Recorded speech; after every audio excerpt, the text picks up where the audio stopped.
one of the most hyped startups of the decade, collapsed almost overnight. Here's why. In the wake of the 2008 financial crisis, the world of work was changing. The old model of a job for life was fading, replaced by the rise of the gig economy.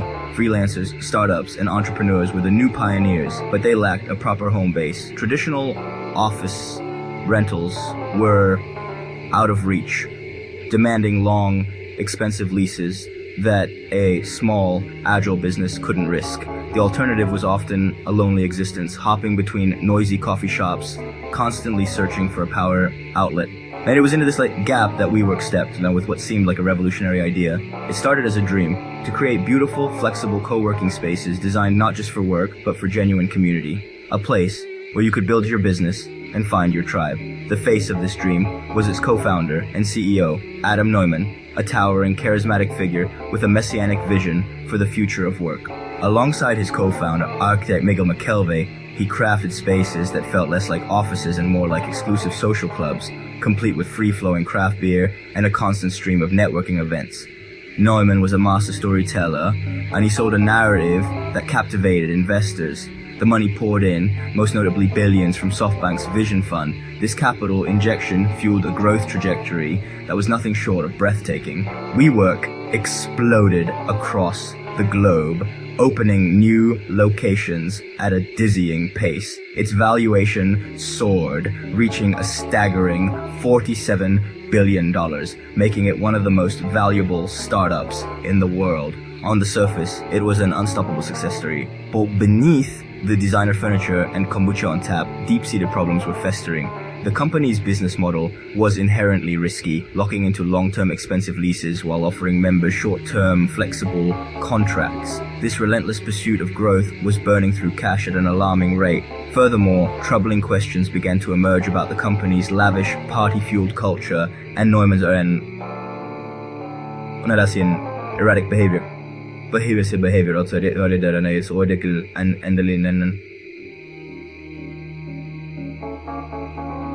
financial dealings. The dream of community was starting to look like a house of cards built on venture capital hype. The cracks were forming, and the entire spectacular edifice was about to face a reckoning. So, what exactly went wrong? In the late 2010s, a new kind of office began to conquer the world. It wasn't just about a desk, it was about a feeling. WeWork sold more than real estate. It sold community, connection, and a vision of a utopian work life. With its sleek design, free-flowing kombucha, and a palpable buzz of entrepreneurial energy, it became the physical embodiment of modern startup culture. Freelancers, small businesses, and even corporate giants flocked to its locations, all eager to be part of this revolution. It was a movement, and everyone wanted a piece of the magic. By early 2019, this movement had a staggering price tag, fueled by billions in venture capital, most notably from SoftBank's founder Masayoshi Son. WeWork reached a private valuation of nearly $47 billion.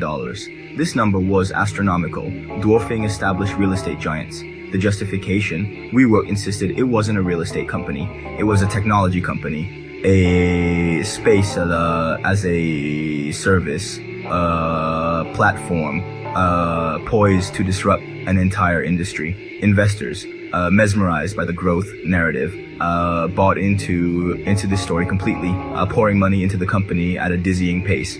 At the center of this whirlwind was its co-founder and CEO, Adam Neumann, a towering figure with a messianic aura. He was a master storyteller. He didn't just sell office space, he sold a mission to elevate the world's consciousness. To his employees, he was a prophet. To investors like Masa-son, he was a visionary genius. Neumann's charisma was the engine of the company, convincing the world that WeWork's rapid, cash-burning expansion was not a liability, but a land grab for the future of work itself. The culture he built was intense, blurring the lines between company and cult, and expand they did, at a speed that defied logic. From its origins in New York, the WeWork logo became a ubiquitous sight in the world's most expensive cities, from London to Shanghai, from Mumbai to Mexico City, while the company became the largest private occupier of office space in Manhattan and London. They were signing massive long-term leases on prime real estate, committing to billions in future rent payments. And the strategy was pure blitzscaling, grow at all costs, and worry about profitability later. On the surface, it was a picture of unstoppable global domination. Yet, behind the glamour, cracks were forming. The company was burning through cash at an unprecedented rate, losing nearly $2 for every dollar it earned. The core business model was precarious, built on long-term liabilities, the leases, and short-term revenue from its members. Furthermore, whispers of questionable corporate governance and Neumann's own self-dealing began to surface. He had personally bought properties and leased them back to WeWork. Now, these were not just cracks, they were gaping chasms, but in the frenzy of the moment, blinded by the promise of a spectacular IPO, almost nobody noticed, until it was too late. Adam Neumann's charm attracted talent and investors, but his leadership was erratic. Lavish spending, unconventional business decisions, and a cult-like office culture. His decisions would soon come back to haunt him and the company. Despite huge valuations, WeWork was bleeding money. Expenses skyrocketed, leases were risky, and profits were non-existent. Investors began to worry, and then came the IPO attempt, which revealed everything. By summer 2019, WeWork was a phenomenon. Fueled by billions from SoftBank, it reached a staggering private valuation of $47 billion. It wasn't sold as a real estate company, but as a revolutionary tech platform changing the nature of work. The anticipation for its initial public offering was electric.